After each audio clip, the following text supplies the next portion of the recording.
Misti Green, and you're listening to the I Lead Misty Blue podcast, where strategy meets soul and faith finds its voice. If you're new here, welcome.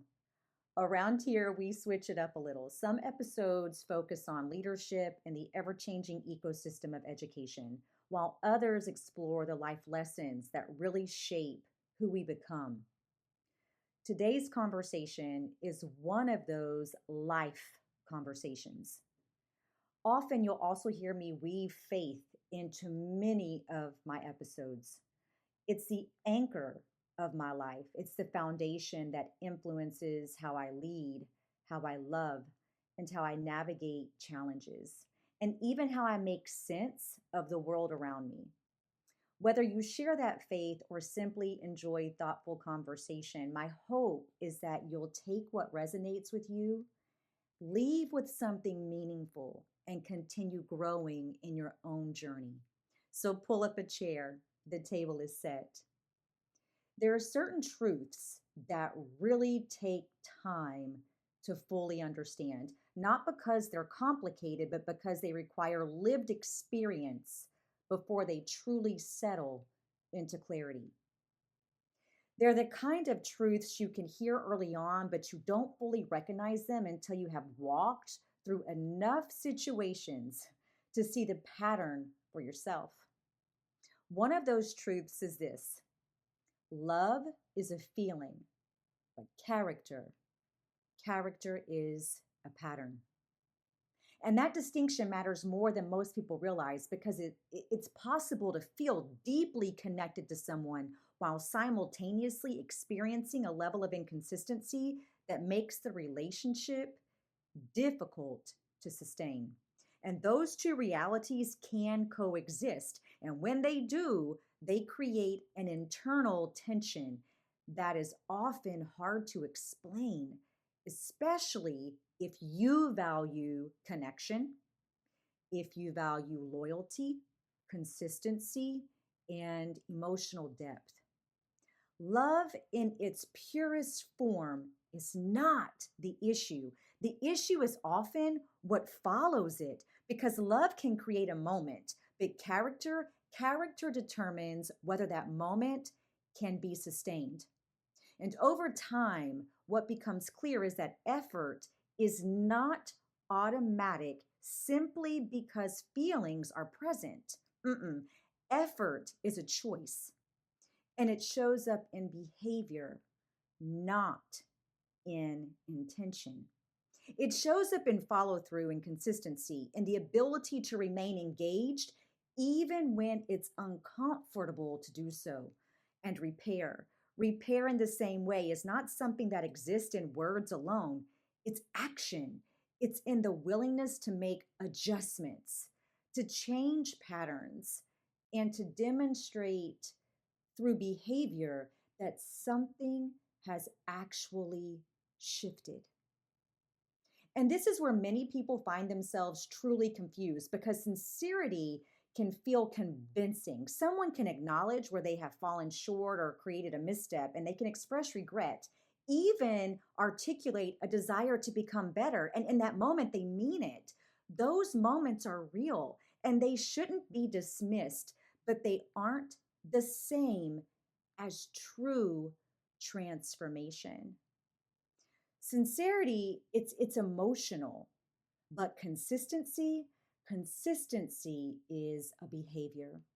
And those are two separate muscles. You can trust that someone feels something and still not be able to trust that they will sustain something. And that is a difficult distinction to really hold, especially if you're someone who responds to vulnerability in meaningful ways. When someone opens up, when they admit where they have missed the mark, when they even express a desire to do better, it creates a natural response in you, especially if you're an empath. You soften and you try to create space and rationalize and make sense of the situation. You even move forward to stabilize the moment, and you support what's happening. There is nothing weak about that. It's a reflection of who you are. But that same capacity can also place you in a position where you become the place someone returns to when they're struggling without any clear evidence that they're doing the work required to grow beyond that struggle. And over time, that creates an imbalance because growth requires more than awareness. It requires discipline. It requires humility and humbleness. It requires emotional stamina, integrity, and true reflection. It requires the willingness to sit in discomfort long enough for something new to be built or to come forth. It requires real accountability, not simple acknowledgement. And it requires the interruption of patterns that have been repeated long enough to feel familiar and continue to fragment the relationship. Those are not small things. They're not things that happen because someone feels bad about what they've done or that they've been caught in a transgression. They're things that happen when someone decides to change how they operate at the foundational level. And that is where the distinction between potential and character becomes extremely clear. Potential is possibility, but character is evidence. You can't build a relationship on who someone could become. You can only build it on who they consistently show themselves to be. And if we're honest, many of us have spent time holding on to glimpses, to moments when we saw something that felt real, it felt aligned, and it made us believe that what we were experiencing had the potential to grow into something stable. But over time, what becomes difficult is not the absence of those moments, no, but it's in the inconsistency between those moments. Because what we often miss is not the person themselves, it's the version of them we believe they could become or that they could be sustained by. And there is the difference. Scripture reminds us in James that faith without works is dead, and that principle extends beyond spiritual practice into the way we understand behavior. Words without action do not sustain anything, and acknowledgement without adjustment doesn't create change. Think about it from this lens: confession. Confession without true transformation or true work doesn't build stability. And at some point, clarity requires you to step back and ask a different question, not whether someone cares, no, but whether they're capable of sustaining what they're expressing in that moment. And that question isn't about judgment, it's about alignment, because you aren't asking someone to become someone else. You're asking whether they can meet you at the level where you live.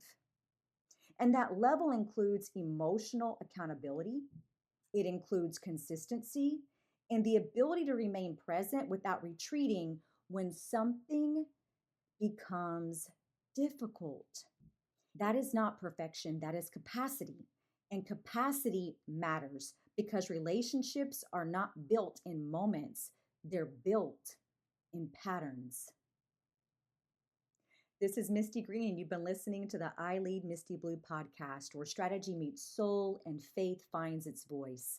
If this conversation met you in a space where you have been reflecting on the difference between what someone feels and what they consistently show, I want you to stay connected here because this space is for building. It's for really learning how to move with clarity and the way that we understand connection and how we choose to show up in this world. You're always invited to subscribe so you can continue walking through these conversations with me. And if you feel led, join the conversation in a way that feels natural to you because there is value in understanding that you are not alone in this process.